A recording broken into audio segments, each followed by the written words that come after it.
Hey y'all, welcome back to another episode recap for Witch Hat Atelier. This week it's going to be episode 7, the halfway point of the season. I know, kind of sad because we've only got 13 episodes for season 1, and I am really hoping they have something else in the pipeline that we can get another season soon, but again, I would wait years again for something of this quality. But again, we're going to get into the recap this week, halfway point, and without further ado, let's get into the recap, I guess. Okay, so this episode basically picks up right where the last one ended.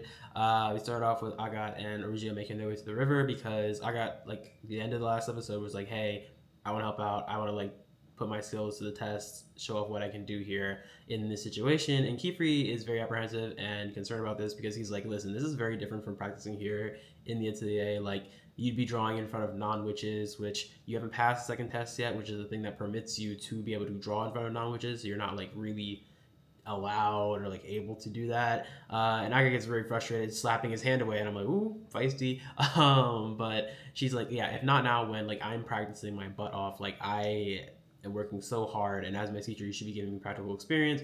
Again, very frustrated, wants to prove herself. And Kiefer is still very, very apprehensive about this whole situation because, again, this is putting a girl in effectively a life or death situation because there are people stuck in that river.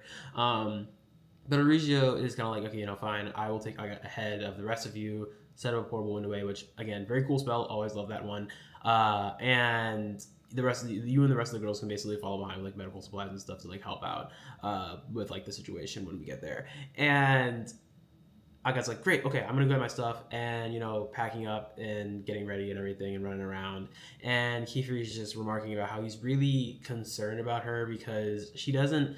This is the whole thing with her. She doesn't take stock of what she can do and like celebrate what she can do, but she focuses really hard on the things she can't do or the things she hasn't done yet. And Kiefer is really, really concerned about the fact that if she keeps doing that and trying to grow up too fast, she's going to take a wrong step somewhere, make a mistake somewhere, because there's nothing wrong with being inexperienced. There's another like really big theme in this manga that I really like is that you have someone like Coco, for example, who is the embodiment of this idea that there's nothing wrong with being inexperienced because like you live to learn. Like you have to learn how to do certain things, how to act in certain situations, and that takes time. So you can't grow up overnight, basically, and that's essentially what Aga's trying to do because she is very much hell bent on proving herself. But basically, when they arrive at the riverbank, Ali goes to set up the window way and tells Agat, here, these interlocking rings that we saw in the previous episode, go use those to drive the people off. And Aga's like, really? Like, there's nothing else you want me to do? Like, that's it? And, Ali basically tells her, like, like, you just kind of, like, think that simple tasks aren't worth doing. Like, you need to be more patient. Then there'll be another time for you to show off your skills, but like right now you need to like remember who magic is for, because at this point her whole rush to like do things, prove herself, get ahead, she's focusing so much on the spells themselves and not the actual idea of like these are meant to help people and like this is like she's treating everything like a milestone essentially and not like looking at the whole picture. She's very tunnel visioned in that way, which is key part of her character early on, especially. But yeah, she's basically forgetting the whole idea of like who magic is for. And she's like, I need to do this so that I can prove myself, prove my worth. And that makes her upset because she basically has this whole moment where she's like, I just don't like being treated like a kid. She's like, I work harder than everyone else. I do so much, but it doesn't mean anything if I don't prove myself. It doesn't mean anything if I don't do anything with that hard work. And that, again, very big chip on her shoulder, for understandable reasons as a manga reader. But even later in this episode, I'm sure a lot of people who are anime only saw a little bit of a reason why she's like that. But they also did cut a panel here where like she's basically brooding off in the corner as everyone else is coming out of the window way. And I think in the manga there's a panel where Coco could just kind of notices her off in the corner brooding, and I don't believe that was in the episode. Like I think they just kind of like cut straight to the river sequence, which I mean, I would have preferred that was in there, but if that's still cool. It's still a good adaptation. And there's a lot of other I got in Coco moments in this episode alone that it basically bounces out. But we then get the very cool river sequence where we get to see Origio and Kiefer in action, saving these people from this carriage that's in the middle of this river. Like, Ollie's using his sylph shoes to get them out of the carriage, and Kiefer using this cool magical weapon that basically controls water to effectively part the river around the carriage so that they can take the people out of the carriage and then fly away. And when they're flying away, Kiefer kind of like has to use the sword to force the water back, so it causes this really big like water column explosion type thing. During this whole sequence, like afterwards, we get our first interaction with Custis, who is voiced by Zeno Robinson, by the way, who's one of my favorite voice actors. So that's really nice. I loved hearing his voice as Custis. That was really great. And again, Custis is one of my favorite characters, so I love seeing him on screen. I'm like, yeah, this is my boy right there.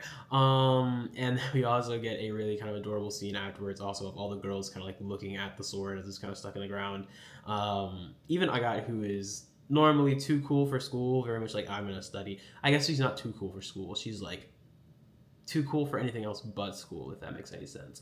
But they're looking at the sword and they're like, oh my gosh, like this thing is so cool, this thing is so amazing. And Tetsuya asks, can she hold it? And Kiefer's like, yeah, no, you can't hold it because like these magical weapons and tools are very dangerous. You need to be like trained to do that sort of thing. They're like, oh man, like darn it. Which I mean, I get it. I mean, I feel like again, Shirahamada does such a great job of writing kids that act and talk like children, and this is about as accurate to a 12-year-old as I think you can get. Like, I think if most 12-year-olds saw a sword, I mean, hey, even if I saw a sword in part of the water and I just saw it sitting there, I'm like, whoa, that's so cool. Can I hold it? Like, yeah, I mean, that's perfect right there. Like a kid in a candy store, literally. But then, Urgio and Kiefer then have to split up because they want to check downstream and upstream of the river, so they take Riche and Tetsuya with them respectively, and they go and check upstream and downstream, and they leave Coco and Agott behind. And this is really funny, like when they're first left behind, Agat's like, and just doesn't really like, she's like, oh great, I've been left with Coco. And Coco is kind of thinking about how like she needs to hurry up and like fix Agat's silk shoes that she messed up, because obviously like this whole task required flying, which is why this is the other two. Like these two do not have silk shoes at this point, so they cannot fly anymore. So and it's probably a good idea to leave them with the non-witches and make sure that all the the injuries are taken care of or like bandaged to the best of their ability, because there is a whole other thing about medicine and witches which hasn't been touched on yet, but we'll get there. But essentially, basically leaves them behind to take care of the non-witches because they can't fly, and also because like someone needs to be there. So like they're bandaging people up, and someone calls Coco like, yo, little witch, and Coco is so happy to be called a witch by someone who is a non-witch at this point, which is a very interesting thing because like later in the story it's very interesting her reaction this first time being called a witch essentially by someone who is a non-witch, because she's effectively living her dream at this point. Like a lot of stuff has happened, but like she hasn't really been forced to reckon with the system as much at this point in the story yet, so she's like, oh my gosh, like I'm like, wow, I'm a witch, wow, that's so cool. And during all this, Custis tries to lower himself down to the river again to try and get some of the supplies out of the carriage because it's still there. And the bank collapses because it was not stable to begin with. And when the bank collapses, it takes Coco, who is near the bank, and Custis down next to the river essentially, and Custis gets pinned beneath a boulder and knocked unconscious. And essentially Agott sees, this is another really great Coco Agott moment, where it's like Coco's calling up the bank, which is, this is a very steep bank, like this is like it's a rock face basically, calling up to Agott, and Agat's like, oh my gosh, like are you okay, like are you hurt or anything? And Coco's like, no, but like Custis is like unconscious and like under a boulder, so like we are kind of stuck, and I can't climb out of the water because it's too muddy and slippery down here because there's a rushing river right here. And so she sees it. I just really enjoy the concern. Like the concern is such a drastic change, and having to like experiencing the series again. This is why Agott is probably one of my favorite. She's my favorite character in the series, but she's also arguably one of my favorite characters that falls into this archetype of character that isn't a fan of the protagonist or isn't a fan of another character, because she gets over it, or you can see her getting over it relatively quickly, and she's not just like rude or terrible or just a bully the entire time. Like she very much like she progresses very quickly in a way that makes sense in my opinion. So I really enjoy that about her character. But with all this happening, Dagda basically is like, oh my god, what are we gonna do? And he's like, wait, we have a witch right here. Because this is another thing with the whole system and how it's set up. Non-witches don't really understand that like they're witch trainees. Like they get that to a certain extent, but they don't understand that like there are certain rules in place, right? Like that these young witch students cannot draw in public because that's like not something that's allowed. Um, but he's basically like, oh my gosh, like yeah, you can draw a spell, you can save Custis, you can like fix this whole situation. And at first, I was like, oh my gosh, like this is the perfect time to prove myself. I can prove myself to like everyone by drawing the spell, saving these people. And she gets like that smile on her face. But then the doubt sets in, and I really love this scene that happens here because it's like someone asks her, "Oh, are you going to be casting the spell this time?" And then like all the other like non-witches kind of gather around, like, "Oh, I wonder what kind of spell she's going to cast." And then she kind of like hears voices from like the past, essentially, that are talking about how like, oh, like she's good at what she does, but she's just average. She's just this, she's just that. And there's this whole like sequence where there's like an ink blob that then forms into like almost a pen or brush shape, but like also when they're all formed, they also all kind of look like pointed hat witches in a sense. Like you can kind of see like the whole like pointed hat looking design there, which is really cool. Um, and then you basically get that last part of her basically being disowned by her family and her like almost reverting to a younger version, an even younger version of herself when this first happens, because this happened a while ago, and she's got longer hair at this point. Um, and yeah, it's just like she's basically paralyzed at this point because she's like, oh my gosh, like is that something I can do? Like, am I capable of this? Because she has her own hangups that this is the whole reason she's trying to prove herself, and this is only a smidgen of why that's the case.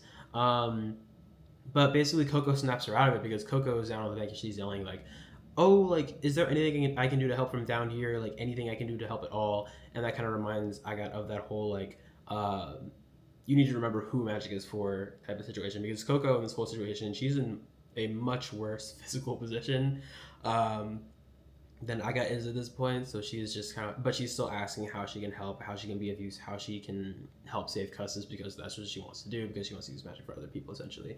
Um, and while all this is happening, we also get our first glimpse of the Knights of Morales, barring the previous episode where you have them kind of like in like a, I guess I don't know, it would be like a tapestry or drawing type animation deal, but the actual Knights of Morales shown here, which you have Lulusi, who is my favorite Knights of Morales, and Galga, I believe is how his name is pronounced, both kind of reporting to East Thieves about like, hey, this water column was sighted over here by this village, and we should go check that out. And East Thieves is like, okay, yeah, let's go. So they are on the way this whole time, but while that's happening, essentially, Agott tosses the interlocking rings down to Coco so that she can dry out her paper, because her paper got wet when she fell, and so she can draw a spell. But the whole thing is that Coco realizes she needs to draw the spell, but she also cannot draw from memory or like draw in a way that um, essentially witches wear these cloaks basically so that they can hide their hands when they draw, especially in front of people. Coco, however, does not have the muscle memory or the experience to be able to draw spells from memory, so she would need to look at it, which means her hands need to be out in the open. So I got thinking about like, oh my god, Coco cannot like draw a spell without everyone seeing. So Agott then decides to distract everyone by casting that light column spell, but also like having like a bird essentially like form from the light, which is really cool. I love seeing that. You fly around basically, one to like distract everyone, but also to signal like Kifri and Origio and be like, hey, like obviously something's going on over here. Like we sent up a giant light beam and a bird, so like help us out. But well, that's happening, but like that does not very happy with that, because his adopted son is on the riverbank pinned beneath a giant boulder. So it's like, okay, like this bird can't pick anyone up and carry anyone. Like, so like, what are you doing with it? Like, it's not actually helpful. And then he's like, okay, fine, I'm gonna climb down there myself to go save them. And he starts going over there. I was like, wait, no, because he might look over the bank and see Coco drawing. But just as this is happening, Coco basically floats back up to the top with Custis on her back and is like, hey, like using her like kind of like float spell that she has kind of like figured out, and is like, hey, pull me in before like I float off. And they do that. Custis and Dagda are reunited, and essentially like Coco thanks Agott for like inspiring her to use the Rockbreaker spell, because like she saw the bird and she remembered, oh, like I can use like magic that like I've seen before, and she like knows that spell, and it's a spell that you can use to destroy a boulder without hurting the person under it. So she uses that to free him basically, and she thanks her. She's like, oh my god, thank you for like like you reminded me with that. Like that helped me remember like that I could use my friend's spell. And I got, for one, not used to being thanked like this, but also the idea of Coco being her friend. She's like, whoa, who said we were friends in the first place? Like that, you're getting too familiar. With me. But then she kind of like notices that Coco's looking at Custis and Dacta, and she's like, I'm glad that I was able to save him, and hopefully we'll save my mom one day too. Like actually, like I know I will save my mom one day.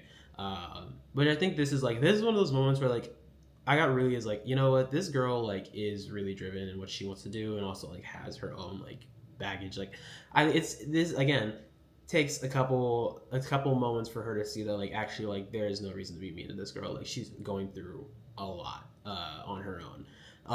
So and it almost feels like they might have like a touching moment, but then the Knights of Morales show up and they get restrained with the penance that I love so much from the manga because they're really cool. So they get restrained and pulled into the air, and Istis is like, yeah, so which one of you cast that spell? Because you couldn't have cast something like that without violating a taboo. And they're both like, what are you talking about? Like, we didn't violate any taboo or anything like that.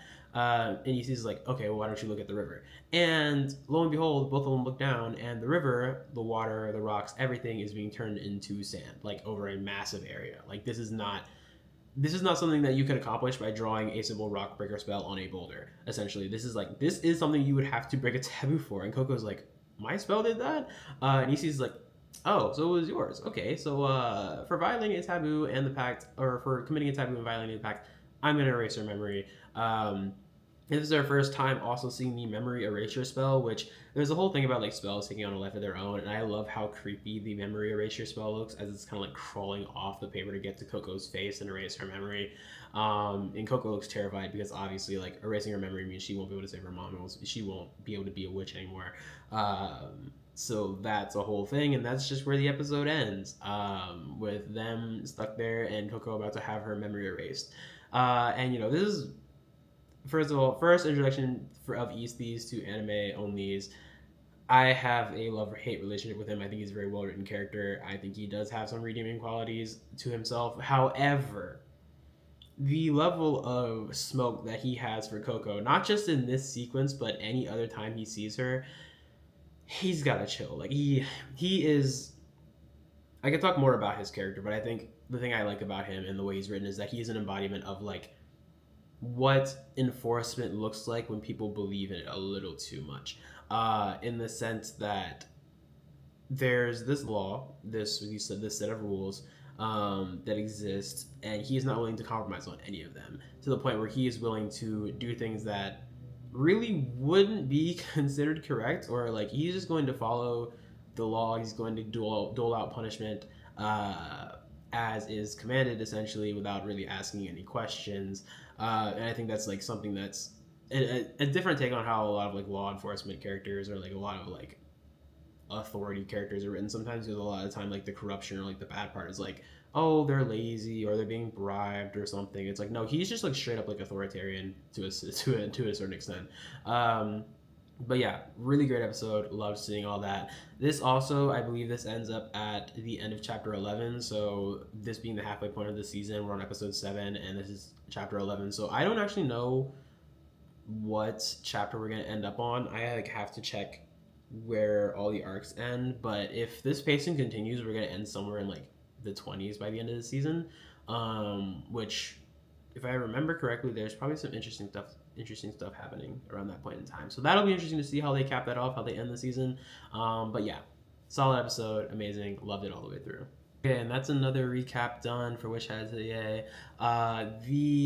They always, Bug Films really knows how to pick the cliffhangers, like where to end off, like which chapters to end off on. So I've really been appreciating that. Like each time we've gotten a cliffhanger, it's been amazing. I've loved it. And they just really know how to build suspense from week to week with this anime adaptation, so I'm really enjoying it, and I will continue to make recap episodes because I'm having a lot of fun with this. And yeah, thanks for watching this one. I never say to like and subscribe or anything, but like if you haven't done that, you should, because yeah, I mean, I guess it helps me out. I'm gonna say what all the other YouTubers say, but it does help. But yeah, like and subscribe, and I'll see you in the next one for sure. Yeah.